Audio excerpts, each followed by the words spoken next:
So I also, ladies and gentlemen, I'm going to have an extensive monologue. Oh, yes, certainly, yes. I'm going to respond to this absolute BS that I said don't donate. I mean, but, I do not make this program about me. I try very hard not to make this program about me. So if I have time to deal with that, I will. I'm confident everybody in this audience knows what I said, what I didn't say. I mean, even the Washington Post says, even without the context, what Limbaugh said is horrible. It's horrible. All I said was, you paid your income taxes. That's how you donate to government for aid. And sure enough, here comes Obama announcing $100 million from the government for aid to Haiti. Fine and dandy. But you paid for it. It's your taxes. All I said was, if you're going to donate, do it outside the government. Pure and simple. I was attacked, folks, because I am the leading voice of mainstream conservative views, not for any other reason. And this outrage is totally feigned, just as Tony blankly said, all this outrage at me is totally faked up. They know exactly what I said, and they know for a fact that I would never tell people not to donate to any charitable cause like this. So it is what it is. It's been going on like this for 15 years, and I just shut it aside. But and global warming. I predicted it yesterday, ladies and gentlemen, that it wouldn't be long before the drive-by media, the state-controlled media, started praising Obama for doing a much better job responding to Haiti and the earthquake than Bush did in Katrina. And right here it is, by Ben Feller at the AP. Very deep analysis here. Obama heeding lessons of Katrina. This is what President Obama wants people to think about the U.S. reaction to the catastrophe in Haiti. Swift, coordinated, aggressive. He promised that stellar response in his first comments about the earthquake on Wednesday and then repeated it twice on Thursday. In other words, this will not be Hurricane Katrina. Sorry, folks, it already is. It's worse. The aid hasn't yet been distributed. 72 hours, they said. By the way, they were lying. 72 hours, Bush dithered, didn't do anything. It's been 72 hours. If you were watching Sky News, I was watching Sky News streaming video, it is an utter catastrophe. Sky News discussing Haiti as utter pandemonium. Sky News showing people screaming at the top of the hour, we need help, we're getting nothing, we're going to die. People were not even buried under concrete in New Orleans. 72 hours is the benchmark. So if they're going to say Bush dithered for 72 hours, Obama certainly has made a lot of speeches. He's made a lot of comments, and we've seen pictures of airplanes landing and so forth. We've seen a lot of pictures of the media standing around down there. But in terms of the aid being distributed, you can't tell that it's happened yet. Not that it won't, but I'm just saying, keep this in context here. They're building a case that Bush screwed around and dithered, and Obama is on the case.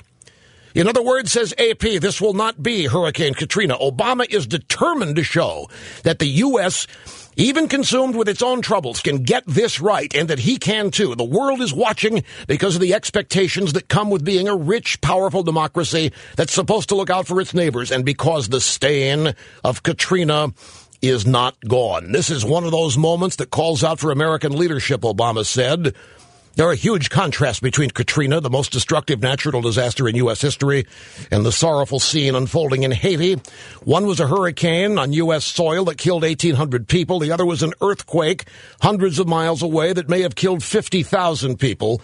Yet as the wrenching images come in of people clinging to wreckage, of bodies piling up on the street, the comparisons are inevitable. The botched federal response to Katrina in 2005 became the standard by which emergency responses are measured and presidents are held accountable. I predicted this. Well, the lie that the federal response to Katrina was botched has certainly become the standard, and it is a lie. The federal response to Katrina was not botched. In fact, the federal response, especially from the military, was spectacular, and this is the key, once the local Democrats let them in. Once Kathleen Blanco and once School Bus Nagin let them in, the federal response was great. The United States is seen in the world as the first responder to this kind of humanitarian crisis, said Paul Light, professor of public service, New York University. Can we get there fast enough? There's a risk there for the president. Oh, World's policeman is bad, but the world's EMT, that's good. We can be the world's first responders. Oh, yeah, it's great to be the world's EMT. It's bad to be the world's cop. Obama has responded with urgency. The White House has tried to make sure that people know it. That sounds like politicizing this to me. The president has dispatched ships, soldiers, Marines, loads of other assets to the reeling Caribbean nation. He's pledged $100 million for relief efforts now and promised that number will grow. $100 million of tax money, or we don't have the money, so we're borrowing it or printing it. You're going to pay for it. Your kids, your grandkids, someday down the line are going to pay for it. So you're donating to the government. Here, folks, let me expand on this. You may have forgotten that President Obama eventually, he said this, wants to eliminate all tax deductions for charitable contributions. Do you remember this? Do you know why? He wants the government to be the sole provider of charity. He wants the government to be seen by people as their lifeline, their primary means of existence. If you eliminate the tax deductibility of donations to charity, you're not going to give to charity as much.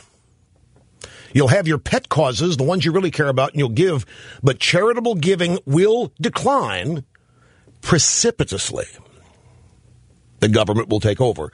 And in this context is why I suggested many days ago that if you're going to give, you already have in form of income tax. If you want to make additional donations, do it with other charities already on the ground. Even David Brooks today has a piece in the New York Times essentially saying the same thing I said. Essentially saying the same thing I said, and also pointing out that we've given more aid to Haiti over the years than any other country in our hemisphere, and it hasn't mattered. Just as I said about Africa, the local African leaders say, stop the aid. It's retarding our progress. So President Obama was quick to claim that it cost U.S. taxpayers $1 billion for every 1,000 soldiers sent to Afghanistan. Remember this? And he has yet to mention how much it cost to send a soldier to Haiti. He has not. He didn't. In fact, it didn't even matter to him. But it was a factor in sending soldiers to Afghanistan. That's about U.S. national security. This is about domestic U.S. politics. Haiti is about domestic U.S. politics in addition to the humanitarian effort that is behind this. But of course, we are not suggesting that we shouldn't send soldiers to Haiti. Do not misunderstand. But why is there no concern about the cost from the White House when there was so much concern about Afghanistan? After all, isn't the job of the U.S. military first and foremost to protect the national security and interests of the United States? No, it's not.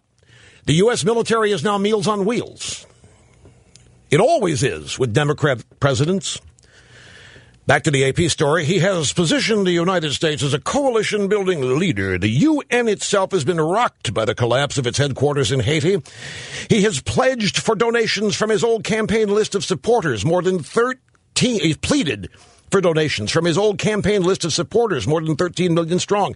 They really got mad at me in the drive-bys for suggesting that if you donate to whitehouse.gov, you're going to end up on a mailing list. Well, they're already sending out requests to an existing mailing list that you'll be added to.